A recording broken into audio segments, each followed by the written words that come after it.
is going to be a less formal news report video for me than you're probably used to, with a lot fewer of the bells and whistles than you're used to, and I don't have a lot of bells and whistles here. You're not going to see a name banner here.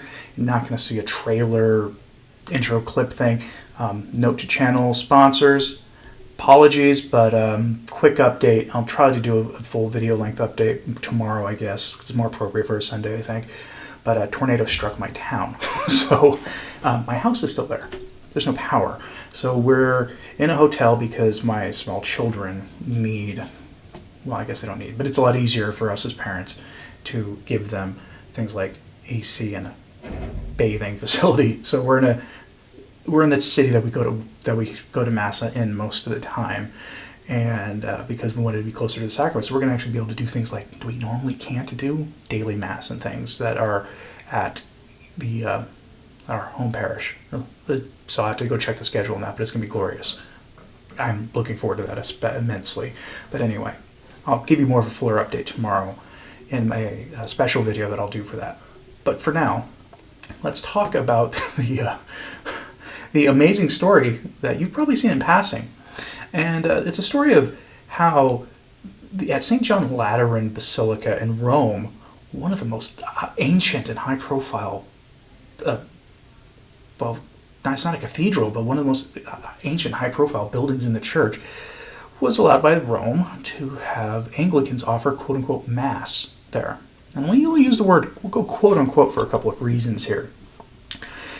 And first and foremost, the Church has officially ruled by Leo XIII in an encyclical that maybe I should record for next weekend, since I doubt we'll be done with this story by next weekend, and I've been putting off that encyclical for years, and this seems like an ideal time.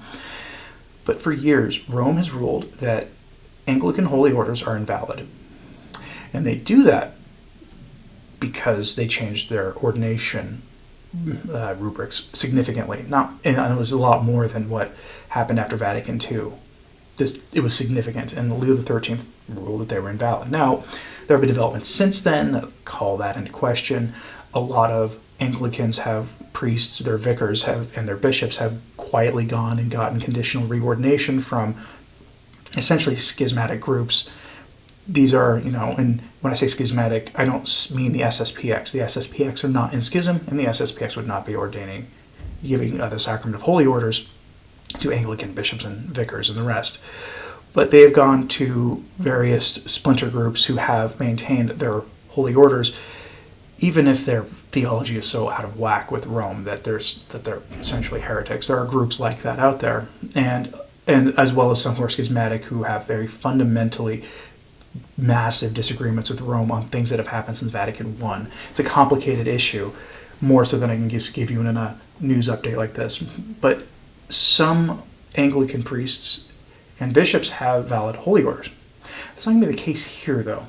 They gave a group of Anglicans the ability to offer Mass, quote-unquote, at St. John Lateran Basilica. This happened a few days ago. And here's a picture on your screen of that woman there is their bishop. That person cannot possibly offer a valid Mass. They cannot possibly have the sacrament of holy orders.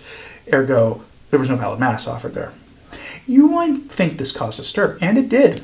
I have gotten emails from people in the United Kingdom saying, in the Anglo-Catholic world, where these are the Anglicans who are very Catholic in their view of things, that caused a huge stir. Those are the people who the Anglican Ordinariate was created for by Pope Benedict XVI to bring them into the church. It caused a huge stir, as you can imagine, as well among trad Catholics. And there's a lot of questions that are begged from this, including why is it that Rome made it so that in St. Peter's Basilica and other places in Rome, you could not offer the traditional Latin Mass validly without permission. If you did, we were stuck deep in the catacombs. Why was that a rule? But there's a rule on paper that this was based off of, where essentially schismatic groups can be allowed to offer quote-unquote Mass under certain circumstances. Why is that allowed? But the traditional Mass was famously prescribed in Vatican City, except to like a one-basement altar, basically. you can't have multiple masses being offered at all these side altars in St. Peter's Basilica, like has been historically the case since St. Peter's was built. Now you can't do that, but this is going to happen. A lot of questions are asked, and I saw numerous reactions on this, about this, and essentially all the Pope explainers are going to have to explain how this is valid, especially now that we have this. So I'm going to use my phone to do this because, again, we're in a hotel, but this is from the tablet. This is not a fringe rad trad outlet by any stretch of the imagination. But their headline is, Rome Basilica apologizes for allowing Anglicans to celebrate Mass, by Cindy Wooden. Now, they should be putting Mass in quotes, but they're blaming it on a breakdown in communication, which led to the permission being given to a group of Anglican clergy to celebrate the Eucharist in Rome's Basilica of St. John Lateran, said the auxiliary bishop Guarino di Torra of Rome, who is the vicar for the Basilica's chapter. The Anglican bishop Jonathan Baker of Fulham, a suffragan bishop, who responsibility for the Anglo-Catholic parishes in the dioceses of London and Southwark that have requested not to be served by a woman priest or bishop, celebrated the liturgy April 18th as part of a conference in Rome for Anglo-Catholic clergy. A statement from April 20th from the Lateran chapter said Bishop de Torra, quote, expresses deep regret for what happened last Tuesday, April 18th, inside the Basilica of St. John in Rome. In fact, a group of about 50 priests, accompanied by their bishop, all belonging to the Anglican Communion, celebrated at the main altar of Rome's cathedral, contravening canonical norms. End quote. So it sounds like they went above and beyond what they were given permission for. And this was supposed to be given to a group who were more, we'll say, traditional. They had a traditional understanding of holy orders. They were going to be the ones who were most likely to have gotten conditional reordination, if you want to describe it that way, from some of those schismatic groups I mentioned earlier. Part of this was because you had, seen there was a lady bishop. That's part of that other group of these people who are the more mainline Anglicans. The Anglican Church, by the way, is a hot mess, like beyond a hot mess.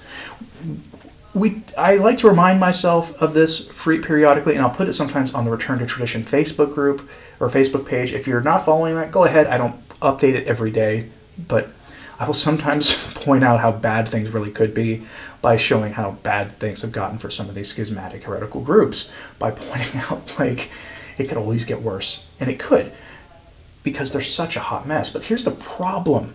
This whole synodality thing is essentially getting us down the road to being a Pope-oriented version of the Anglican Communion, instead of being centered on the Archbishop of Canterbury and their own various national versions of things going on.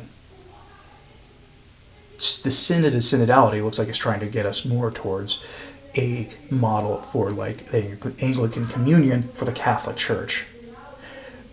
That's how you're going to get like these, these Roman, the various expressions of the Roman Rite based off local needs going on, like the Zaire use, the Amazonian Rite, and all this stuff. None of which, by the way, Rome has a problem with, except of course the traditional Latin Mass, which is the Catholic Mass going back to, or through organic development, going back at least to the 5th century, if not all the way back to the Apostles. I've seen various arguments for that. Anybody tells you that the Tridentine Mass was invented at the Council of Trent or by Pope St. Pius V literally doesn't know what they're talking about. But this story caused quite a stir. And now they're calling it a lack of communication. I want to remind you there are certain buzzwords going on in the church right now that these people love. And those are dialogue and accompaniment. The groups that they are not permitted to dialogue with are groups like traditional Catholics. There's a rumor going around right now that Francis is reviewing a candidate for a bishop for the SSPX from a priest within their ranks that he will elevate to the office of bishop himself, as long as he approves of that person. I'm skeptical, honestly. And one bishop is concerning because they need at least 4, and preferably 12, but because they're growing. But one, I'm skeptical of that for a number of reasons. But this reminds me in a way of that. You're seeing that you cannot have communication really with traditional groups. The FSSP are, by their own admission, not a traditionalist order. They're a priestly fraternity dedicated to the traditional Latin Mass, but they are not a traditionalist order. They're Superior General has said as much multiple times to Catholic media. But traditional lay groups, no. Traditional monastic orders, no. Good luck founding a new traditional monastic order, by the way.